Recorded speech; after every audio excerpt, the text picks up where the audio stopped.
ભરૂચમાં જોવા મળી TV9 અહેવાલની અસર। આલી કાછિયાવાડ વિસ્તારમાં નગરપાલિકાની અણઘડ કામગીરી અંગે TV9 અહેવાલ બાદ તંત્ર કામે લાગ્યું અને રાતોરાત અધૂરું કામ પૂર્ણ કર્યું। નગરપાલિકાએ પહેલા લાખોના ખર્ચે પેવર બ્લોકનો નવો રોડ બનાવ્યો અને પછી તે જ બ્લોક ઉખાડીને ગટર લાઇન નાખવાનું કામ શરૂ કરતા લોકો મુશ્કેલીમાં મુકાયા હતા। રસ્તાની ધીમી ગતિએ થતી કામગીરીથી લોકોને અવરજવર કરવામાં પારાવાર મુશ્કેલી વેઠવી પડતી હતી।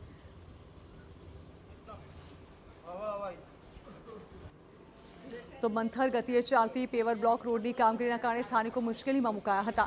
આપણે ટીવી સ્ક્રીન પરના બે દ્રશ્યો જુઓ, જેમાં અહેવાલ પહેલા રોડની આડેધડ કામગીરીથી લોકોને પગપાળા પણ ચાલવામાં મુશ્કેલી થતી હતી, પરંતુ TV9 અહેવાલ બાદ તંત્ર રાતોરાત જાગ્યું અને તાત્કાલિક લોકોની અવરજવર માટે રસ્તો બનાવી દેવાયો। TV9 જેમણે લાઈવ બતાવ્યું ગુજરાત લેવલ પર ને ગુજરાત લેવલ પર જે તે અધિકારીઓને ગાંધીનગર સુધી આંખ ખુલી એ બદલ અમે TV9 નો પણ આભાર માનીએ છીએ। અને ટૂંકા ગાળાની અંદર આ લોકોએ જે કામ ચાલુ કરાવ્યું છે, ગટર પછી પથ્થર બ્લોક ને બ્લોક પછી પાછી ગટર, અને આ જે ડબલ નુકસાન કરાયું છે, જે તે અધિકારી છે તે જવાબદાર જે પણ હશે તેની સામે અમે લોકો જે તે અધિકારીને જવાબદાર ગણી ને 258 હેઠળ એની પાસે પૈસા વસૂલ કરાવીશું।